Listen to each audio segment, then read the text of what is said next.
That's my quarterback, man. That's my quarterback. You can feel the emotion just dripping off those words, because what Dak Prescott just did, not only on the field, but in front of a mic, is the kind of leadership that teams dream of. And if Jerry Jones was listening, and you know he was, then the message couldn't have been clearer. I need my guys, I believe in my guys, and with them, I'm taking this all the way. So let's break down exactly what Dak was saying, because this wasn't just another routine press conference. This wasn't your run-of-the-mill quarterback chatter. Nah, this was calculated, controlled, confident. The tone, the body language, the words, all of it, pointed to a quarterback who's fully stepped into his prime and is now controlling not just the huddle, but the entire temperature of this franchise. First things first, he talked about having his weapons back, namely CeeDee Lamb, and the excitement was obvious. Dak didn't sugarcoat it. CeeDee looks good, he's healthy, and he's ready to go. But what stood out even more was the way Dak broke down the responsibility of getting his top guys involved. He didn't say, I gotta force-feed him. He said it's about the play caller and the scheme doing their part to make sure CeeDee's in the right spots. Then it's just up to him, Dak, to read the defense and deliver the ball where it needs to go. That's not just veteran talk. That's quarterbacking at the highest level. That's trust in the system, trust in his coordinator, and most of all, trust in his guys. And speaking of trust, listen to how Dak addressed the inconsistencies this team has had this season. The Cowboys have been up and down, no question. But Dak shut that down quick. He basically said, relax, we're only a handful of games in. You could hear it in his voice. He's not panicking. He knows the identity of this team is still taking shape, but he's also very aware of the areas that need to grow. The fact that he said, we know our strengths, we know our weaknesses, and we've got the right people to get it done. That's a leader who's got the pulse of his locker room. Then came the part where he was asked about the defense. Now, let's be real. The Cowboys' defense has taken some serious heat lately, and Dak could have easily shifted the pressure or thrown a subtle jab. But he didn't. Instead, he doubled down on his belief in them.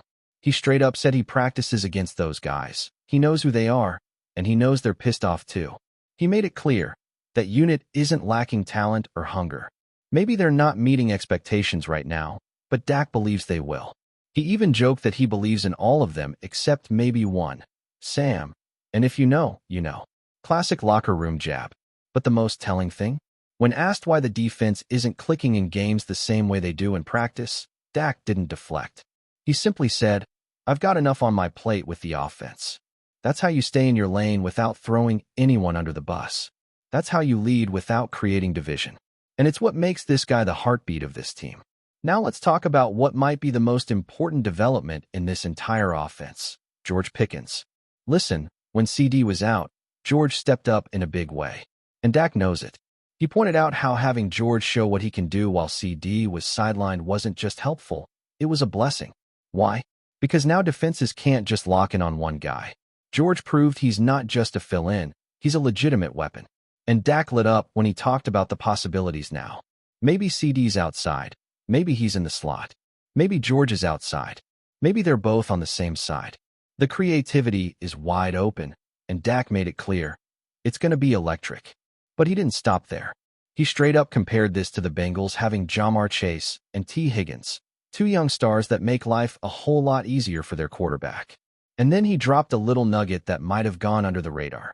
He said this is the first time in his career that he's had two guys this dynamic, this versatile, and this ready to go. Even back when Amari Cooper was there, Dak admitted that CeeDee was still developing. But now, these dudes are ready. And Dak, he's not just ready, he's thriving. And that brings us to the bigger picture. The way he talked about playing until he's 40, man, he's not joking. He brought up Joe Flacco, how Flacco's still balling out at that age because of his understanding of the game. Dak sees that, and he knows he can do the same. He's saying, if Joe can do it, why not me? And honestly, he's right. Pocket quarterbacks who understand defenses, who master timing, who get the ball out quickly, they have longevity. They're not just surviving in the league, they're thriving. And Dak's growth, mentally, mechanically, emotionally, puts him in that same conversation. He's not the same guy he was a few years ago. This is a different version of Dak. A better version. The best version. And he's not done growing. If the Cowboys can keep this core, if they can lock in CeeDee and make sure George Pickens is a long-term piece, then Dak can play deep into his 30s and beyond. And he wants that. You can hear it in how he talks about these guys. He knows what he has, and more importantly, he knows what he could lose if the front office doesn't step up. And yeah, Dak hasn't sat down with Jerry yet to talk about George's future, but you can tell that conversation is coming. He said, "When the time comes, I'll run into Jerry in private and let him know." You don't say that unless you mean business. That wasn't a throwaway line. That was a quarterback planting the seed. Because let's be honest, he knows this team is at its best when he's surrounded by weapons who understand the system and who want to be there. The chemistry between CeeDee and George is real, and Dak emphasized that. He said they're each other's biggest fans. That's not always the case with top-tier wide receivers. But here, you've got two dudes who genuinely want to see each other shine. 10 catches, 2 touchdowns each. That's the goal. And Dak's job? Just spread the love. 20 balls, for touchdowns, no problem. That's what he's aiming for, and with this group, it's not a pipe dream. It's within reach. He also talked about the mind games, going up against vets like Bobby Wagner, who can read an offense before the ball is even snapped. And Dak didn't shy away from that challenge. He embraced it. He said it's all about giving Bobby something to think about too. Show one look, run another. Keep him guessing. That's the chess match. And Dak's having fun with it. He's deep into the play clock now, using every second to get the best look possible. And when asked if this is the most freedom he's had at the line, he didn't hesitate. He's always had freedom, but now he's just smarter with it. More decisive. That's what experience does. And you can tell that control he's got at the line of scrimmage is just another reflection of the trust this coaching staff has in him. He doesn't need reminders in his headset. He doesn't need someone walking him through a 20-second checklist of what to look for. He knows. He's done the work during the week, studied the film, walked through the progressions. So when Sunday comes around and the play comes in, he's ready. Maybe a small check or note here and there, but nothing extra. This is Dak's show now, and that calm confidence is the sign of a quarterback who's seen everything, processed everything, and now knows exactly how to respond in real time. You can't teach that overnight. That's years in the fire, and Dak's wearing those scars like armor. Then came the talk about the run game. And again, Dak didn't dodge it. Last week's performance? 31 yards. That's not acceptable. He knows it. The offensive line knows it. The running backs know it. No sugarcoating. But Dak's answer wasn't about blame. It was about responsibility. He put it on himself. Getting into the right checks. Making the right reads. Selling the fakes. Leading the huddle with purpose. Because when the run game is working, everything else in the offense opens up. And that kind of accountability from your quarterback, man, that sets the tone for everybody else. When the leader owns it, the rest of the squad follows. It's why this offense hasn't cracked under pressure, even when the numbers on the ground are ugly. And now, with the return of Tyler Booker, things are looking up for that run game. Dak lit up talking about him. Called him a professional in every sense of the word. In the film room, in the cafeteria, on the field. That's the kind of respect that only gets earned through consistent effort and presence. Tyler may be young, but Dak made it clear that he's a critical piece. And even though the team had solid play from the backups, getting a guy like Tyler back in the trenches could be the spark this ground attack needs to balance out the offense moving forward. But what really turned heads was when Dak addressed George Pickens' future, because this is where things got real. When asked about George being a free agent and whether he'd go to Jerry to make his case, Dak didn't flinch. He said, yeah, that conversation's coming. Maybe it hasn't happened yet, but it will. He said when the moment comes, maybe a birthday call, maybe a private talk. He'll let Jerry know. Asterisk, I want my guy. Asterisk, not maybe, not we'll see. He wants George back. That's a quarterback willing to go to bat for his teammate. And that kind of advocacy matters.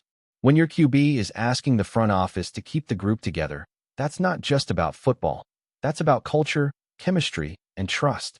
This team feels different. You can sense it in the way Dak talks about the locker room. He's not just focused on stats or wins. He's thinking long-term. He wants continuity. He wants consistency. And he knows that having guys like George and CeeDee together doesn't just make his job easier. It gives the entire franchise a better shot at competing year in, year out. That's the type of perspective that quarterbacks grow into over time. He's not just playing for today's win. He's playing to build something lasting. And when he talks about the Commanders, there's no dancing around it. He says straight up, we've got to win this game. Period. No if, maybe, or hopefully. Just pure urgency. He knows what's on the line in the division. He knows the margin for error is razor thin. He talked about how some of their losses came late in the fourth quarter, how those are the moments that define seasons. And this team? They've got to expect to win those moments. Not hope. Expect. And that shift in mindset starts with him. Then came the question that probably every fan has been thinking. With the defense struggling and the offense leading the league, does that put extra pressure on Dak to score every drive? And his answer was perfect. He didn't point fingers. He didn't say, yeah, we've got to carry them. He simply said, that's our standard. He expects to score every time. He expects to complete every pass. He hopes the running backs expect 5 yards per carry. That's not pressure. That's just how pros think. And more importantly, that's how winners think. But even with that mindset, Dak did acknowledge the reality. Yes, the offense has been forced to shoulder more than usual. And yeah, from the outside looking in, that can feel like an impossible burden. But instead of framing it like that, he spun it, said that's just part of the job. Do your job. Trust the man next to you. And as long as they keep holding themselves to that internal standard, the rest will fall into place. It's hard not to believe him when he says it. The way he speaks, calm, controlled, matter of fact, you can tell he's not just saying what people want to hear. He believes in what they're doing. He believes in his guys.